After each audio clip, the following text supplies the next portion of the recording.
Hello అండి విజ్ఞాన్ గారు. నమస్తే. మనం ఒక 4, 5 విషయాలు మనం మాట్లాడుకుంటుంటే ప్రతి విషయానికి నేను పండుగను జోడించాల్సొస్తుంది. ఎందుకంటే అంత సంతోషకరంగా చేసుకునే ఈ టైంలో కూడా ఎక్కడో ఒక చోట ఒక నెగెటివ్, ఇబ్బందికరమైన పరిస్థితుల్లో మనం చూస్తూ ఉన్నాం. ఏదో మనం మనం మీరు చూసారా? బండి మీద అలా వెళ్ళిపోతుంటుంటే పతంగులు ఎగరేసే ఆ తాడు ఉంటది కదా! అది గొంతు కోసుకొని ఒక ఒక అబ్బాయి ఇబ్బందికరమైన పరిస్థితుల్లోకి వెళ్ళాడు. ఐ థింక్ అది సేఫ్‌గానే ఉన్నారు. బట్ కాస్త బ్లీడ్ అయితే ఎక్కువగానే అయ్యింది. ఎన్నిసార్లు చెబుతాయి ప్రభుత్వాలేమో ఆ చైనా అతడికి సంబంధించి నిషేధం విధిస్తూ ఉంటది. అయినా మార్కెట్‌లో జోరుగానే దాని అమ్మకాలు సాగుతూ ఉంటాయి. ఇది ఎలా అంటే ప్రతి పండక్కి ఏదో ఒక ప్రమాదకరమైన వస్తువు, అది మన సరదా వస్తువే. హ్మ్. ఎలా చెప్పాలంటే దీపావళి అయిపోద్ది హ్యాపీగా. తెల్లారేసరికి వాడికి కాలింది, వీళ్ళకి కాలింది. కళ్ళు పోయిన సందర్భాలు కూడా ప్రమాదాలు, చూసాం. ఒళ్ళు కాలిపోయింది. పెద్ద బాంబు పేలి ఏదో అయ్యింది. బాణాసంచా తగలబడిపోయి ఏదో అయిందని వింటూ ఉంటాం. హోలీ రోజు అవేవో కెమికల్స్ రంగు. వాడిన మందులు వాడి కళ్ళు పోయాయి అంటారు. తెలిసిందే కదా. హ్మ్. అంతెందుకు ఉగాదికి కూడా అమ్మ, లాస్ట్ టైం ఉగాదికి ఒక గుడిలో ఉగాది పచ్చడి పెడితే అందరికీ వాంతులు, ఫుడ్ పాయిజన్ అయింది. ఎందుకయింది?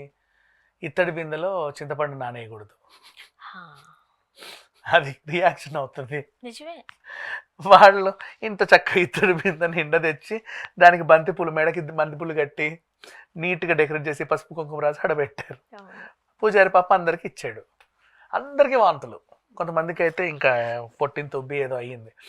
ఇలాంటివి ఉంటాయి. తెలియదు మనకి పాపం. ఇప్పుడు పూజారి అందరిని చంపాలనేది తెలియదు కదా. కానీ ఈ విషయం తెలిసిందే. అప్పుడు రాగి ముంతలో నీళ్లు తాగండి అంటారు. మట్టి కుండల్లో వంటలు చేయండి అని చెబుతున్నారు. దాని అర్థం ఏంటి? ఆ వాడే యుటెన్సిల్స్ మన మన బాడీలోకి మంచి వెళ్ళాలి అని. ఇది మీరు అన్నది కరెక్ట్. నాకు సడన్గా గుర్తొచ్చింది. ఈ రాగి సారీ ఇత్తడి వాటిలో పులుపు వేయొద్దు. నల్లగా ఏదో అవుతుంది అది. సాంబార్లు చేస్తారు కదా చింతపండులు వేసి, అవి నెక్స్ట్ డే ఫుడ్ పాయిజన్ అయితే వాళ్ళకంత వాంతులు విరోచనాలు అవుతూ ఉంటాయి. అవును. అది చేయకూడదు. సరే, వాట్ ఎవర్. ఈ మధ్య యూట్యూబ్లో రిచ్గా ఉంటాయని చెప్పి వాటిలో వండుతుంటారు. అయితే నేను అది గుర్తొచ్చింది. ఇంకా కొన్ని ఫెస్టివల్స్ ఏదో ఒకటి. అండ్ సంక్రాంతి ఫెస్టివల్ ముఖ్యంగా మాంజా. ఎక్కడ ఎవడు పతంగి ఎగిరేస్తున్నాడో తెలియదు, ఏ పతంగి ఎక్కడి నుంచి వచ్చి ఎటుబడిందో తెలియదు. ఫ్లైఓవర్ మీద సయ్యని వెళ్తా ఉంటాం, మెడ సట్టి ఇట్లా కోసుకుంటుంది. సినిమాలో చూపిస్తున్నట్టే.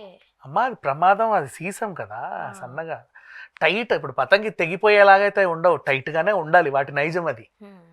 వాటి నైజమే టైట్గా ఉండడం. ఎక్కడో గాల్లో పోయేలాగా బాగా బరువు అయిపోతుంది అది. ఆ బరువు నాది ఆపగలగాలి అంటే టైట్గా గట్టిగా ఉండాలి.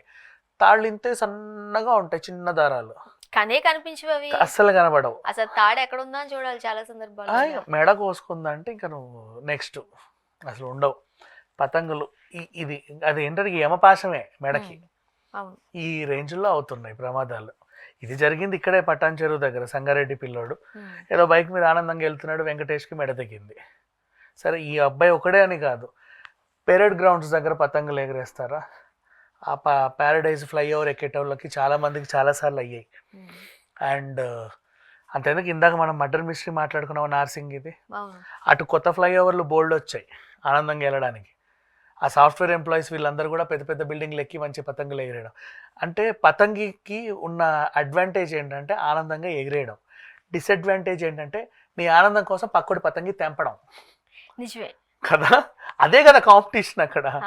ఆ తెగింది చక్కగా ఆకాశానికి వెళ్ళిపోయింది, నేను తెగాను అని, కింద పడుతుంది, అది ఎక్కడో పడుద్ది. దానికి సంబంధించి అంత తాడు ఎంతవరకు ఉంటుందో తెలియదు. చిన్నపిల్లలు నువ్వు వెళ్ళినా కూడా కాలుకు తట్టుకున్నా దారమే కదా అని చెప్పి ఇట్లా లాగుతావు, అది సట్టని కోసుకొని తెగిపోద్ది. దాన్ని కట్ చేయాలి. చాలా షార్ప్ ఉంటుంది. అవి నువ్వు తెంపినా తెంపవు, ఈ చేతులకి కోసుకుంటాయి. ఇలాంటి పరిస్థితి ప్రతి పండగకి ఉంటుంది. ఇలాంటివి ఒకటి చాలా జాగ్రత్తగా చేసుకోవాలి. మనం పండగ చేసుకునేదే ఆనందం కోసం, ఏడవడానికి కాదు జీవితాంతం. ఒక పండగ మిగిల్చిన విషాదం అని చెప్పేసి కదా, ఆనందం కోసమే పండుగలు జరుపుకుంటాం. సో చేసేది ఏదైనా సరే పద్ధతిగా చేస్తే ఎప్పుడు ఎవరికి ఏమీ అవ్వవు.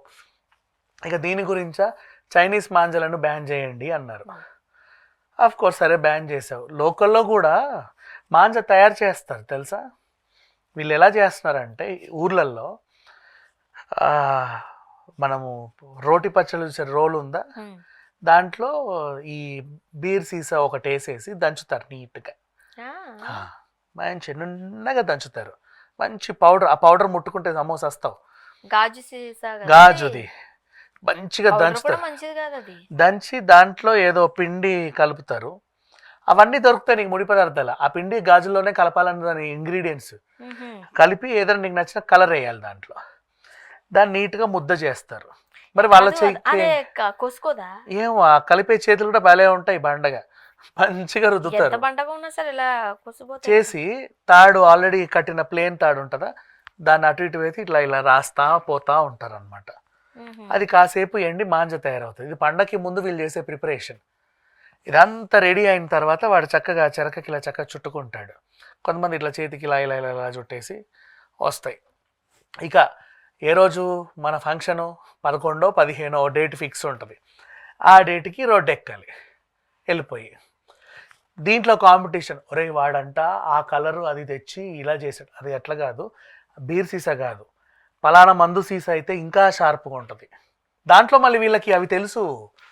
అండ్ ఈ చీప్ లిక్కర్ పోసే మందు ఉంటాయి కదా, ఆ సీసం అయితే ఇంకా షార్ప్ ఉంటుంది.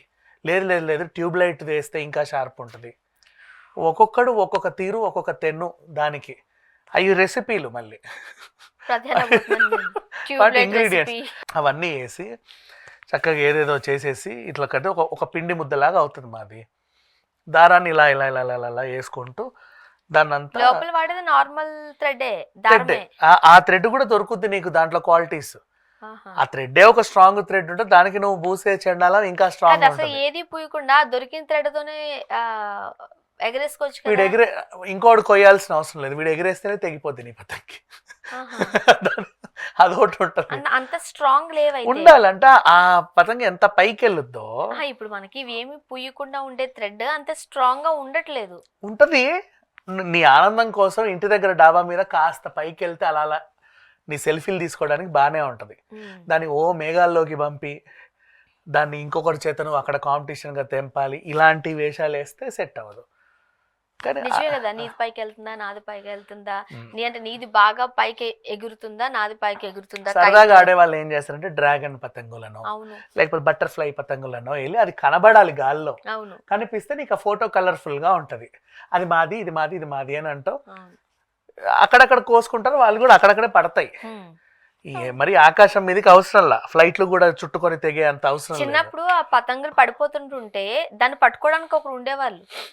అవును, ఇంత కాంపిటీషన్స్ లేదు. ఇప్పుడు అవి ఏ దేశంలో పడితే మనకు తెలియదు. మన గల్లీలే ఈ పక్క కాలనీలో పతంగి పడితే వెళ్ళి తీసుకోలేవు నువ్వు.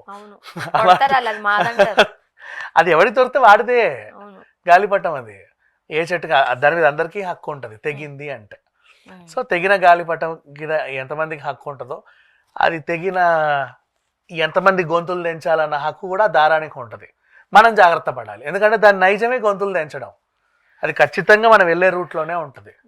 కనబడి చావదు, ఎవరికి కనబడదమ్మా. అద్దాలు పెట్టుకున్నా కనబడదు, అద్దాలు తీసినా కనబడదు. మనం వెళ్ళే దానికి చాలా ఈ రోజు ఒక రోజులోనే ఉండవు ఈ సిచ్యువేషన్, కనీసం 3-4 రోజులు అలాగే ఉంటాయి.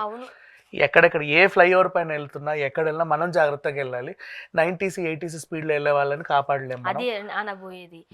స్లోగా వెళ్తే అట్లీస్ట్ కనిపించిన జాగ్రత్తగా తీసేసి అలా వెనక్కేసి ఫోర్స్ ఉండదు. ఒకటి ఎంతవరకు వెళ్ళినా అది కూడా కాస్త స్లోగా ఉంటుంది. నువ్వు ఫాస్ట్ గా వెళ్ళేది ఫాస్ట్ గా వచ్చింది అనుకో ఇబ్బందికరమైన పరిస్థితి. ఇప్పుడు ఈ అబ్బాయి అయితే కాస్త కోలుకున్నట్టేగా. పటాన్ చెరువు సంగారెడ్డి అంటే ఇప్పుడు ఆ పిల్లోడు సంగారెడ్డికి వెళ్ళాలి, పటాన్ చెరువు నుంచే ఖచ్చితంగా పోవాలి. అక్కడ నుంచే దానికి రూట్ ఉంది. ఇంకేంటంటే ఆ అవుటర్ కట్టిన తర్వాత సర్వీస్ రోడ్లు వచ్చాయి, ఇంకా త్వరగా వెళ్ళండి ఇంకా తొందరగా వెళ్ళండి అని. వాడు ఎంత తొందరగా వెళ్ళి ఉంటాడో తెలియదు పిల్లోడు. పాపం వాడు తప్పు కాదు తొందరగా వెళ్ళడం, రోడ్డు ఖాళీగానే ఉంది, నిదానంగా వెళ్ళాల్సిన అవసరం ఆయనకు కూడా లేదు. కానీ యమపాశంలాగా ఇది వచ్చింది కదా, దీన్ని ఎవడు కాపాడతాడు? అలా అని చెప్పేసి ప్రభుత్వం మీద పడి ఏడవద్దు, మీరు చర్యలు తీసుకోవట్లేదు అని. ఎవడ ఆనందం వాడిది. ప్రతి ఒక్కరి దగ్గరికి వెళ్ళి ప్రభుత్వం అయితే చెప్పదు. కాకపోతే వాళ్ళు ఏం చేస్తారంటే ఈ మాంజాలు ఏవైతే ఉన్నాయో వాటిని బ్యాన్ చేస్తారు. ఇందాక మనం అనుకున్నట్టు నార్మల్ తాళ్లతోనే అంత ఎత్తుకెదిగితే చాలు నీకు ఆనందం. నువ్వు దాన్ని ఇంకో గ్రహానికి పంపాల్సిన అవసరం లేదు కదా నీ పతంగిని, వాళ్ళకెందుకు? అది సంగతి. అంటే కైట్ని వేరే గ్రహాలకు పంపించినా పర్వాలేదు కానీ మనుషులను పంపించేస్తున్నారు పైకి. అదే అది ఇబ్బందికరమైన పరిస్థితి. అది థ్యాంక్ యూ సో మచ్.